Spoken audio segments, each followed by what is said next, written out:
Assalamualaikum warahmatullahi wabarakatuh. Alhamdulillah, Allahumma sholli ala sayyidina Muhammad wa ala alihi wa sahbihi wasallim. Siswa-siswi MTS Nahdlatul Muslimin yang berbahagia, marilah kita lanjutkan pelajaran kita, pendidikan kewarganegaraan.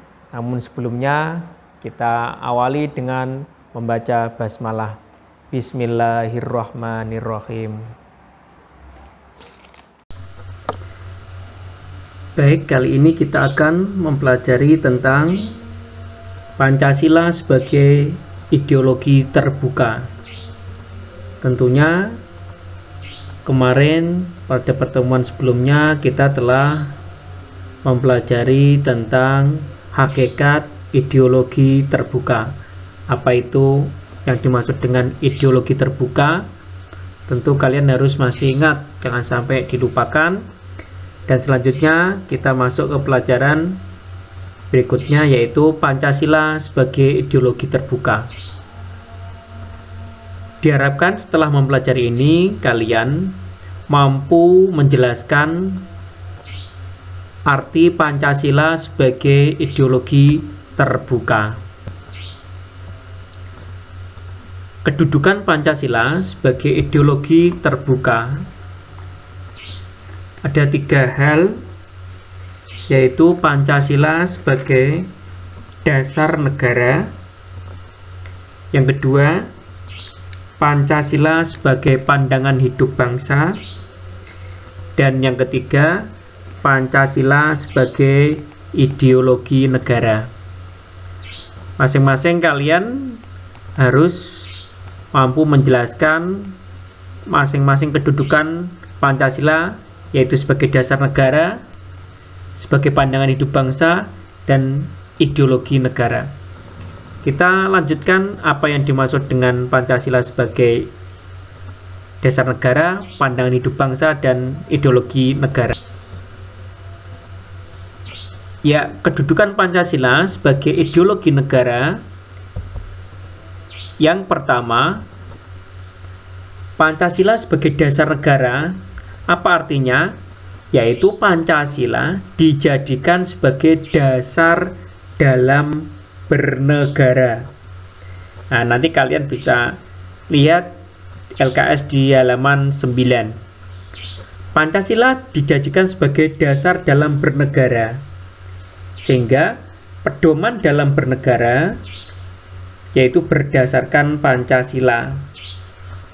Dalam hal ini fungsi Pancasila terdapat 4 macam, yaitu jiwa dan kepribadian bangsa, perjanjian luhur, sumber dari segala sumber tertib hukum, dan cita-cita dan tujuan yang ingin dicapai bangsa Indonesia. Selanjutnya, kedudukan Pancasila sebagai ideologi terbuka, yaitu Pancasila sebagai pandangan hidup bangsa. Artinya apa? Bahwa Pancasila dijadikan sebagai pedoman dalam bertingkah laku. Pancasila hal ini digunakan sebagai petunjuk hidup sehari-hari. Dengan kata lain, Pancasila digunakan sebagai penunjuk arah semua kegiatan atau aktivitas hidup di segala bidang.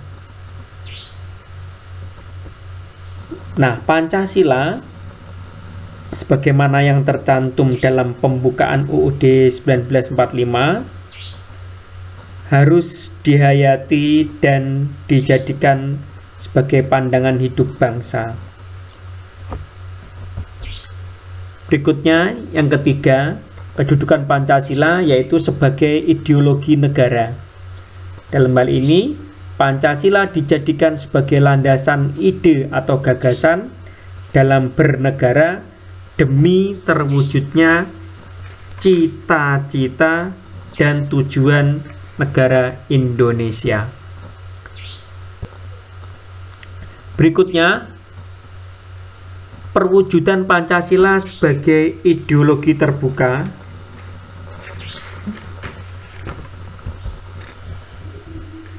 Yaitu Pancasila mampu menyelesaikan persoalan yang dihadapi bangsa Indonesia. Namun, penguasa dan rakyat Indonesia lah yang menjadi penentunya. Dalam hal ini, ideologi Pancasila bersifat fleksibel karena mengandung nilai-nilai berikut, yaitu yang pertama nilai dasar, ada ketuhanan, ada kemanusiaan, ada persatuan, ada kerakyatan, dan keadilan sosial. Inilah nilai-nilai yang terdapat dalam Pancasila. Kemudian ada juga nilai-nilai yang terdapat dalam Pancasila, yaitu nilai instrumental. UUD 1945, TAP MPR, dan peraturan lain. Ini merupakan nilai lebih lanjut dari nilai dasar. Berikutnya yaitu nilai praktis. Artinya bahwa nilai sesungguhnya yang dipraktekkan dalam kehidupan nyata sehari-hari. Contoh, ketuhanan yang Maha Esa. Itu artinya bahwa rakyat Indonesia harus meyakini adanya Tuhan yang Maha Esa. Tidak boleh ada paham, yaitu paham tidak bertuhan atau paham komunis atau paham-paham lain yang bertentangan dengan Pancasila. Berikutnya, dimensi struktural Pancasila. Sebagai suatu ideologi yang bersifat terbuka, maka secara struktural Pancasila memiliki 3 dimensi. Ada dimensi idealis, ada dimensi normatif, dan ada dimensi realitas.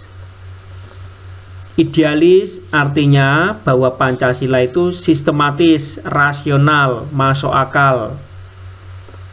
Normatif artinya bahwa Pancasila perlu dijabarkan dalam suatu sistem yang resmi, yaitu yang normatif, sebagaimana yang terdapat dalam pembukaan UUD 1945. Dimensi realitas artinya kenyataan di masyarakat. Artinya apa? Pancasila mampu mencerminkan realitas yang hidup dan berkembang dalam masyarakat. Contoh, musyawarah berarti memang harus bisa dipraktekkan dan nyata ada di dalam masyarakat. Berikutnya, gagasan Pancasila sebagai ideologi terbuka yang perlu diperhatikan, yaitu pertama, ideologi Pancasila harus menyesuaikan diri dengan situasi dan kondisi zaman yang mengalami perubahan. Atau dengan kata lain, Pancasila menyesuaikan perkembangan zaman. Sehingga kapanpun Pancasila tetap layak bisa dipakai untuk dijadikan sebagai dasar dalam bernegara.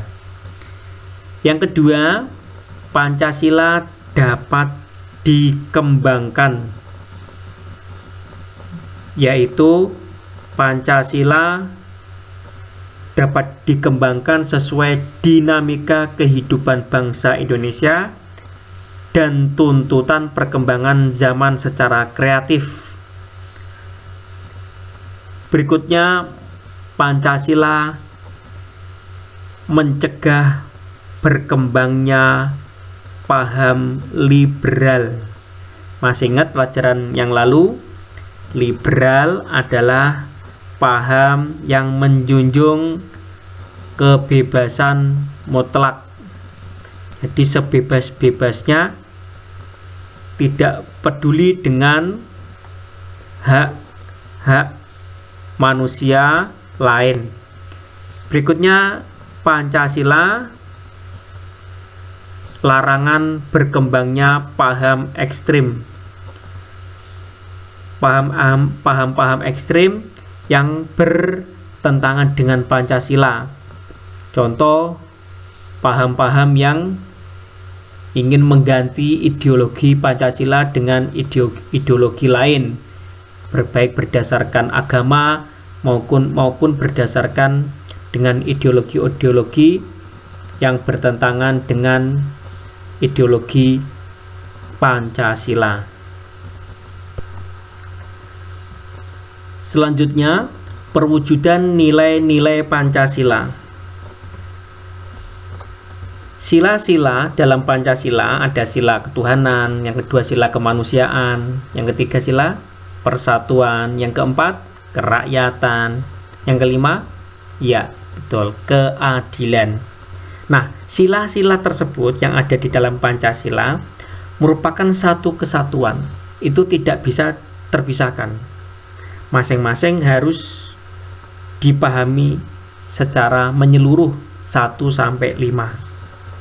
Semua tingkah laku dan perbuatan setiap manusia Indonesia harus dijiwai dan merupakan pancaran atau perwujudan dari nilai Pancasila. Dalam hal apa saja? Dalam bidang politik dan hukum harus sesuai Pancasila. Dalam bidang ekonomi harus sesuai Pancasila. Dalam bidang sosial budaya sesuai Pancasila.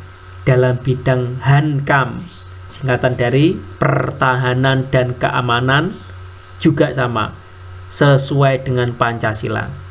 Nah, karena dijadikan pedoman dalam berbangsa dan bernegara. Kita bahas masing-masing contoh dari politik dan hukum, ekonomi, sosial budaya, dan pertahanan keamanan. Yang pertama, dalam bidang politik dan hukum, perwujudan Pancasila contohnya apa? Yang paling kiri. Nah, itu rakyat Indonesia sedang menyampaikan aspirasi melalui pemilu, pemilihan umum. Nah, ini wujud Pancasila dalam bidang politik dan hukum. Ada juga gambar yang tengah, musyawarah. Itu juga perwujudan Pancasila dalam politik dan hukum. Nah, yang paling kanan ada timbangan. Itu adalah tentang keadilan. Pembangunan di bidang hukum harus diarahkan untuk terciptanya sistem hukum di Indonesia yang berdasar pada Pancasila, yaitu keadilan.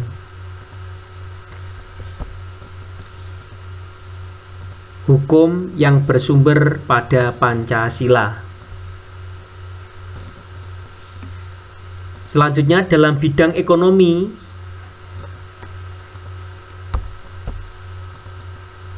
bahwa bumi Indonesia, airnya Indonesia, dan kekayaan alam Indonesia dikuasai oleh negara untuk kemakmuran rakyat Indonesia. Nah, inilah wujud Pancasila dalam bidang ekonomi. Jadi tidak boleh bumi, air, dan kekayaan Indonesia dikuasai hanya segelintir orang, hanya untuk kemakmuran orang-orang tertentu atau kota-kota tertentu di Indonesia.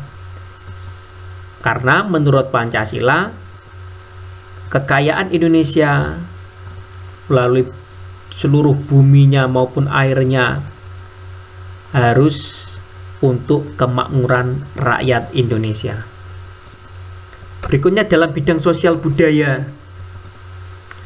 Pembangunan sosial budaya termasuk salah satu pembangunan yang penting dan harus ditingkatkan kualitasnya.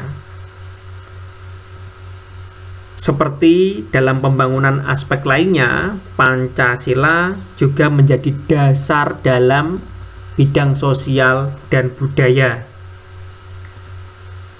Yaitu contohnya pembangunan harus ditujukan untuk meningkatkan derajat kemerdekaan Indonesia melalui bidang sosial budaya. Menciptakan sistem sosial budaya yang beradab melalui pendekatan kemanusiaan secara utuh. Dalam bidang pertahanan dan keamanan, yang pertama, pertahanan dan keamanan negara Indonesia harus bertujuan untuk kesejahteraan rakyat. Nah, itu wujud Pancasila di bidang pertahanan. Contoh yang kedua, pertahanan dan keamanan Indonesia harus bertujuan untuk kepentingan warga negara Indonesia, bukan untuk warga negara-negara lain. Nah, ini wujud Pancasila dalam bidang pertahanan dan keamanan. Yang ketiga, pertahanan dan keamanan harus untuk keadilan, bukan untuk menyerang orang-orang tertentu, pulau-pulau tertentu, atau kota-kota tertentu, tapi untuk keadilan Indonesia. Ini wujud Pancasila dalam bidang pertahanan dan keamanan. Nah, sampailah kita di akhir pembelajaran. Di bagian penutup ini, Pak Guru sampaikan pesan bahwa untuk meningkatkan pemahaman tentang perwujudan Pancasila dalam berbagai bidang ini, kalian silakan dibaca tentang kedudukan Pancasila mulai halaman 9 sampai halaman 13 di LKS untuk lebih menguatkan pemahaman kalian pelajaran kali ini. Dan jangan lupa kalian kerjakan tugas dengan mengklik link yang ada di deskripsi video ini dalam Google Form.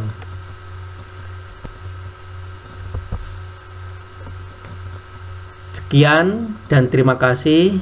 Mari kita akhiri pembelajaran kita kali ini dengan membaca hamdalah.